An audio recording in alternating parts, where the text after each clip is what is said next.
Hi, it's Jessica for Savvy Gardening, and I'm out in my shade garden today, and I can't wait to tell you about some of my favorite shade-loving perennials.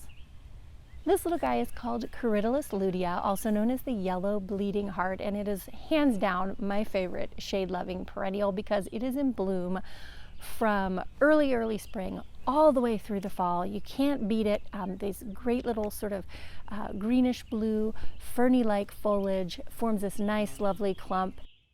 The next shade-loving perennial I'd like to tell you about is a good old-fashioned bleeding heart. Nothing beats the unusual flower shape of this plant.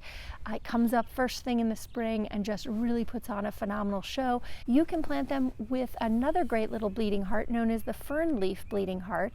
And this guy's in bloom all season long. The foliage doesn't die back. It just remains in flower for weeks at a time.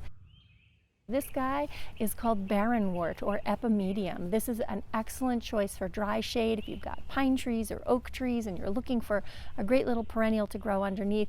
Epimedium is it. Solomon seal is another excellent shade-loving perennial. You can see the variegated foliage of this particular variety. These long, tall, arching stems put on a terrific show in the garden, and then they've got these little white, elongated bell-shaped flowers underneath the foliage. And the last shade-loving perennial I want to introduce you to is a creeper. It creeps along the ground, barely an inch tall, and it's called creeping veronica. This particular variety is called waterberry blue. It's excellent for at the top of a retaining wall, along a front walk, or anywhere else where you want to add a bit of low color. Thanks for meeting these great shade-loving perennials with me. I hope you found a few to add to your garden.